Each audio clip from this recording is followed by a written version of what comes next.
کسی بھی خبر کی سچائی کی حقیقت خبر دینے والے کی ذات کی سچائی پر منحصر ہے۔ کوئی بھی خبر کوئی سناتا ہے تو خبر سننے کے بعد انسان مخبر کو دیکھتا ہے کہ یہ پھینکنے والا ہے یا سنبھالنے والا ہے، یہ جھوٹا ہے یا سچا ہے۔ اس کے بعد ہی انسان کسی خبر پر اعتماد کرتا ہے، یقین کرتا ہے۔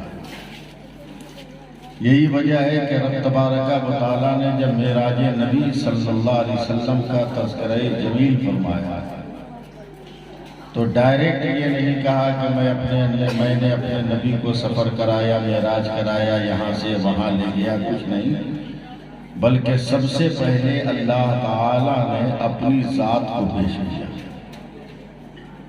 کوئی بھی خبر دینے سے پہلے اللہ نے اپنی ذات کو، اپنے وجود کو پیش کیا۔ سبحان الذی اسریٰ، یہ بات جو تمہیں بتا رہا ہے وہ پاک ذات ہے، اس کی ذات پاک ہے، بے عیب ہے۔ یہ لفظ پہلے اس لیے کہا گیا کہ دنیا والے یہ جان لے کہ معراج کا واقعہ سچ ہے، حق ہے، برحق ہے۔ جو لوگ سپنوں میں ٹکیا پاڑا سے اڑ کر ہاوڑہ تک نہیں جا پاتے ہیں، وہ لوگ کہتے ہیں کہ نبی نے سپنے میں معراج حاصل کیا تھا، خواب میں یہ فضیلت مل گئی تھی، خود تو یہاں سے ہاوڑہ نہیں جا پاتے سپنے میں، اور نبی کی عظمتوں کو کاٹنے کی کوشش کرتے ہیں۔ غلط بات ہے۔ نگاہ محمد جدھر دیکھتے ہیں رضائے خدا بھی ادھر دیکھتے ہیں۔ گئے پل میں عرش بری دیکھائے، مبارک یہ ان کا سفر دیکھتے ہیں، مبارک یہ ان کا سفر دیکھتے ہیں۔ اللہ کے پیارے حبیب سرور کائنات صلی اللہ علیہ وسلم کی عظمت و رفعت ذرا دیکھیں گے، پھر میں آپ کے جلسے کا جو نام ہے اس کی طرف بھی آ جاؤں، پھر حالات حاضرہ کی طرف بھی میں آ جاؤں۔ جناب شکیل شاداب الہدیٰ پیکر کی مترنم آواز کے بعد جلسے کو سنبھالنا بڑا مشکل ہوتا ہے، مگر یہ ٹکیا پاڑا ہے جہاں 5 بجے تک کسی بھی آدمی کو کچھ بولنے کی ضرورت نہیں ہے کہ آپ سنیے گا کہ نہیں سنیے گا۔ میں جانتا ہوں شروع سے کہ آپ لوگ صبح تک دلچسپ کرتے ہیں، اس لیے اس کی طرف کوئی جملہ نہیں۔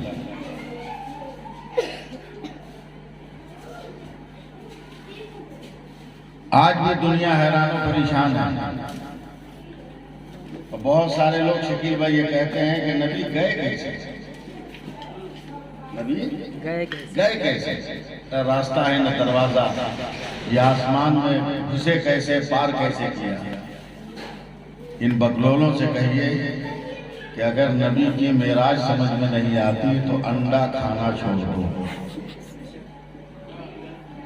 انڈا کھانا چھوڑ دو، اس لیے کہ ایک انڈا ہے اور اس انڈے کے اندر کچھ دن مرغی اگر انڈے پر بیٹھ جائے تو اس انڈے کے اندر بچہ پیدا ہو جاتا ہے، اور بچہ مختلف رنگ کا ہوتا ہے، اس کا حسن الگ الگ ہوتا ہے۔ اب اس انڈے کے چھلکے میں تو کوئی سوراخ ہے نہیں، پھر وہ بچہ گھسا کیسے، اندر داخل کیسے ہوا؟ تو آپ کہتے ہو کہ یہ رب کی قدرت ہے۔ ابے جب بغیر دروازے کے اندر بچہ نظر آ گیا تو رب کی قدرت ہے، تو بغیر دروازے کے اگر مکان سے کوئی لامکان میں چلا گیا تو اسے بھی تو خدا کی قدرت ہے، اسے بھی تو رب کی قدرت کہہ سکتے ہیں۔ لیکن عقل پر پتھر پڑا ہوا ہے، وہ اعتراض کریں گے ہی کریں گے۔ وہ نبی کی شان میں کچھ نہ کچھ لفظ بولتے ہی رہیں گے، ان کی فطرت میں پڑا ہوا ہے، اس سے قطع نظر ہے۔ اللہ کے پیارے حبیب سرور کائنات صلی اللہ علیہ وسلم چل رہے ہیں، مگر کس شان نبوت کے ساتھ چل رہے ہیں۔ ایک لفظ معراج میں علامہ فتح اللہ صاحب سارے مسائل کا ہے۔ آج جو لوگ طرح طرح کے سوال کرتے ہیں کہ کوئی مرنے کے بعد قبر سے زندہ کیسے نکلے گا، یہ ممکن ہی نہیں ہے کہ کوئی مرنے کے بعد اپنی قبر سے نکلے، تو معراج نے ثابت کر دیا کہ نہیں، انتقال کے بعد بھی قبر سے نکلا جا سکتا ہے۔ بولا کیسے؟ بولا مسجد اقصیٰ میں تمام نبیوں کی امامت میرے نبی نے فرمائی، تو جتنے نبی تھے وہ بظاہر انتقال کر کے اپنی قبروں میں تھے، سب اپنی قبروں سے اٹھ کر مسجد اقصیٰ میں اکٹھا ہوئے اور میرے مصطفیٰ نے امامت فرمائی۔ تو کل کے دور میں جب قبر سے نکل کر زندہ ہو سکتا ہے وجود، تو آج کیوں نہیں ہو سکتا؟ اسی لیے تو کہتے ہیں کہ ہمارے وقتوں میں کچھوچا زندہ ہے۔ بولیے بولیے، سبحان اللہ، نہیں بولیے گا تو اتنی رات میں ذرا مشکل ہو جائے گی میرے لیے۔ سبحان اللہ بولیے گا۔ میرا اعلیٰ حضرت بھی زندہ ہے، ہمارے ہند الولی بھی زندہ ہیں، بس صرف ہم لوگ سوئے ہوئے ہیں، صرف ہم لوگ سوئے ہوئے ہیں۔ جس دن ہم لوگ بھی زندہ ہو جائے نا، ساری دنیا زندہ ہو جائے گی، ساری دنیا زندہ ہو جائے گی۔ ہم لوگ سوئے ہوئے ہیں، جاگیے، بیدار ہوئیے۔ کب تک اپنی مایوسیوں پر چاپلوسی کی چادر چڑھا کر زندگی گزارنا؟ کب تک لوگوں کی طرف آنکھ اٹھا کر منہ پھاڑ کر خیرات مانگنے کی تمنا لیے زندہ رہو گے؟ ہم خیرات مانگنے کے لیے نہیں آئے ہیں، بلکہ اللہ نے اپنا بلند و بالا بنا کے پیدا کیا کہ زمانہ ہم سے خیرات آتا ہے۔ زمانے نے تو اپنی عقل پہ پٹی باندھ لی ہے شکیل صاحب، کچھ نظر نہیں آتا، ورنہ جو لوگ اس وقت حجاب میں پابندی لگا رہے ہیں، ان سے بڑا بکلول پوری دنیا میں کوئی نہیں۔ پڑھا لکھا بکلول علامہ بدر اللہ صاحب، پڑھا لکھا بکلول۔ دیکھو یہ دیکھو رومال، یہ 4 انچ کا ماسک ہے۔ لوگ کہتے ہیں ماسک ہے تو لائف ہے۔ پوری دنیا کے سائنسدانوں نے اسے تسلیم کر لیا کہ 4 انچ کا یہ کپڑا دنیا کی ہر بیماری سے بچانے کے لیے کافی ہے۔ اب عقل کے اندو، تیرا 4 انچ کا کپڑا جب اتنا پاورفل ہے تو مسلم بیٹیوں کا نقاب کتنا پاورفل ہوگا، تو پورے جسم کو ڈھانکے ہوئے نظر آ رہا ہے۔ سبحان اللہ، کیا کہوں، واہ، پورے جسم کو ڈھانکے ہوئے اور اپنے حساب میں لیا جاتا ہے۔ تو اس کی طرف انسان کا ذہن نہیں جاتا، اسلام کو کیسے نقصان پہنچے صرف انسان آج کل یہ سوچ رہا ہے۔ اور ہم مسلمان باراتوں میں باجا بجانے، ڈانس کرنے، رت جگہوں میں گلگولا چھاننے کے اندر پھنسے ہوئے ہیں، اور وہ ایسا ہے، وہ ایسا ہے، وہ ایسا ہے کرنے میں پھنسے ہوئے ہیں۔ میرے خواجہ نے یہی تعلیم دیا تھا کیا؟ یہی تعلیم دیا تھا میرے خواجہ نے؟ اکیلے خواجہ نے کروڑوں انسانوں کے دلوں پر حکومت کر کے بتا دیا کہ سجدے کے اندر اگر یقین ہوگا تو پوری دنیا پر تیرا دبدبا قائم آئے گا۔ اور ہم 40-45 کروڑ ہو کر بھی دم دبا کے زندگی گزار رہے ہیں، دم دبا کے زندگی گزار رہے ہیں۔ چاپلوسی کی انتہا کر دی ہماری قوم کے لوگوں نے۔ اس لیے اپنے آپ کو اٹھاؤ، اپنے آپ کو بلند کرو، اپنے آپ کو پہچان۔ میرے نبی نے اسی نہیں فرمایا، من عرف نفسہ فقد عرف ربہ، کہ جس نے اپنے آپ کو پہچان لیا اس نے اپنے رب کو پہچان لیا۔ اسی نہیں فرمایا، انسان کی عظمت، رفت، آپ نے اپنے آپ کو سمجھا کیا؟ آپ نے اپنے آپ کو سمجھا کیا؟ ذرا دیکھیے، پانی اس کی طاقت کیا کم ہے؟ اگر جلال میں آ جائے تو گاؤں کا گاؤں نہیں، علاقہ کا علاقہ سیلاب کے نام سے صاف کر جائے۔ بولیے ہے کیا؟ تھوڑا سا منہ بولیے گا۔ ہوا کیا کمزور شے کا نام ہے؟ اگر جلال میں آ جائے وہ بھی کلکتہ اور بنگال والوں کو سمجھانا ہے۔ گزشتہ 3 برسوں میں کئی طوفان کو ہم لوگوں نے جھیل لیا، افان ہے، بلبل ہے، کیا کیا ہے، جھیل لیا۔ جلال میں آ جائے ہوا تو کسی کو زندہ رہنے نہ دے۔ آگ کا معمولی طاقتور شے کا نام ہے، اگر وہ بھی جلال میں آ جائے تو بستیوں پہ بستیاں ویران کرتی چلی جائے۔ مٹی کیا معمولی چیز ہے؟ کیا اس کے اندر ہنر نہیں ہے؟ اگر یہ زمین ذرا سی کھسک جائے اور ڈولنے لگے تو پوری دنیا کا انسان ڈولنے لگے گا کہ تم مت ہلو۔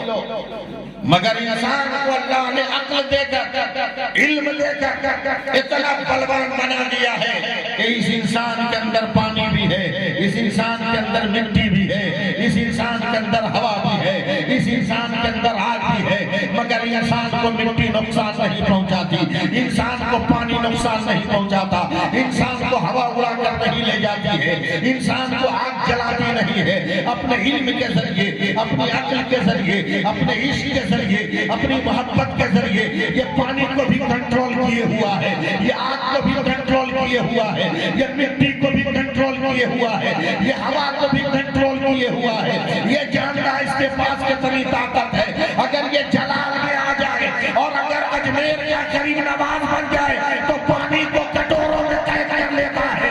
اگر یہ جلال میں آ جائے اور زمانے میں آگ لگ جائے تو عمر ابن خطاب بن کر ہاتھ دکھا دے تو آگ ہوا ہوتی ہوئی نظر آ جائے۔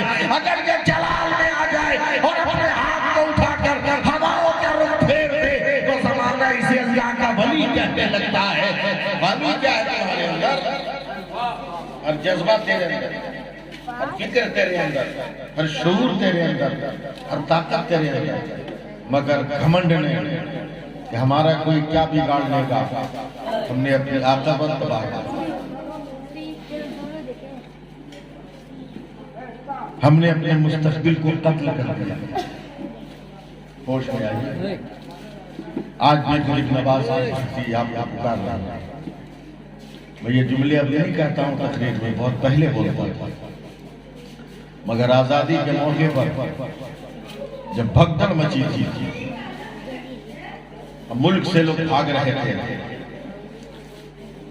تو مولانا ابوالکلام آزاد نے دلی کی جامع مسجد کی سیڑھیوں پہ کھڑے ہو کر یہ نہیں کہا تھا کہ رک جاؤ، لال قلعہ چھوڑ کے کہاں جا رہے ہیں۔ تاریخ دکھائیے بھارت کا اتہاس، مولانا آزاد نے یہ نہیں کہا تھا کہاں جا رہے ہو تاج محل چھوڑ کر، بلکہ مولانا آزاد نے یہ کہا تھا کہاں جا رہے ہو خواجہ کی چوکھٹ چھوڑ کر محبوب الہی کا آستانہ چھوڑ کر۔ یہ جملہ کہا تھا۔ ہم لوگ جائیے گا غریب نواز کی بارگاہ میں، ہر سال جاتے ہیں، مگر بے نمازی گیا، بے نمازی رہا، گیا تو بے نمازی تھا، آیا تو بے نمازی، نماز نہیں پڑھا۔ لوگ کہنے لگے کہ آپ لوگ تو کہتے ہیں امام صاحب کہ اجمیر جا کے مراد پوری ہوتی ہے، یہ خالی ہاتھ گیا خالی ہاتھ آیا۔ ہم نے کہا کہ اس کی لیسٹ دیکھو، جانے سے پہلے جو لیسٹ بنایا تھا لیسٹ دیکھو، اس لیسٹ میں لکھا ہوا جانماز خریدیں گے، سرمادانی خریدیں گے، گلدان خریدیں گے، گلدان خریدیں گے، کوکر خریدیں گے، یہ خریدیں گے، وہ خریدیں گے، پوری لیسٹ میں کہیں نہیں لکھا ہے کہ ہم نمازی بنیں گے۔ جو لسٹ بنا کے گیا تھا اتنا کام کر کے آیا ہے، اگر لسٹ میں اس کو بھی شامل کر کے رکھتا کہ ہم نماز پڑھیں گے تو میرا دعویٰ ہے کہ وہ نمازی بن کر آیا، وہ نمازی بن کر آیا۔ سوچ ہماری بدل گئی، ہماری فکر، ورنہ میرے نبی کی عظمت سبحان اللہ، ذرا محبت سے بول دیجئے، سبحان اللہ، اور پیار سے بول دیجئے نا، سبحان اللہ۔ فرشتہ سوچ رہا ہے کہ سرکار ام ہانی کے گھر میں سوئے ہیں، جائیں تو پیچھے گئے، اس لیے کہ فرشتہ معمولی نہیں ہے، جو آج بلانے آیا ہے وہی ہے جو قرآن لے کر نبی کی بارگاہ میں آیا ہے۔ میرے نبی محو استراحت ہے، سوچ رہے جبریل آواز کیسے دوں، اس لیے کہ میں ہی تو قرآن کی آیت لایا ہوں، یا ایھا الذین آمنوا لا ترفعوا اصواتکم فوق صوت النبی، کہ میرے نبی کے اوپر اپنی آواز کو بلند نہ کرو، میں جگاؤں کیسے؟ تب حضرت جبریل امین نے اپنی پیشانی میرے نبی کے تلوے پر دیا تھا، جس کی ٹھنڈک پا کر میرے نبی کی آنکھ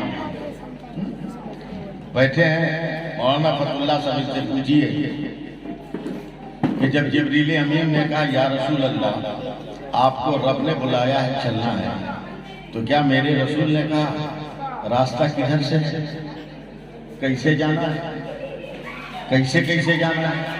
کہاں کہاں جنکشن ہوگا، کہاں کہاں اسٹاپیج ہوگا، کہاں کہاں راستہ بدلنا ہوگا، کچھ میرے سرکار نے پوچھا؟ کچھ نہیں۔ حضرت جبریل نے کہا رب نے بلایا ہے چلنا ہے، تو میرے نبی نے کہا چلو۔ یہ جملہ کون کہے گا؟ جو راستہ دیکھ چکا ہوگا وہی نہ کہے گا، جو منزل دیکھ چکا ہوگا وہی نہ کہے گا، وہی نہ کہے گا۔ لوگ کہتے ہیں کیسے گئے؟ ارے جہاں سے آئے تھے وہی گئے،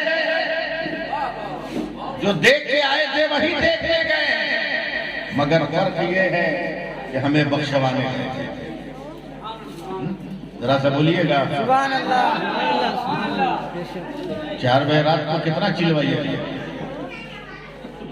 شکیل شاداب آپ کو دعوت دے دے، بری بات نہیں، ہمیشہ دیتے رہتے ہیں۔ مخلص آدمی کا نام ہے، کنجوس ناتھ خاں کا نام نہیں۔ بات جو ہے منہ پر بولتے ہیں، تعریف ہے، پیٹھ پیچھے بھی ہم تعریف کرتے ہیں۔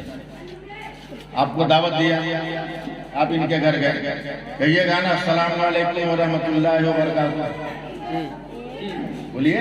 جی کہیں۔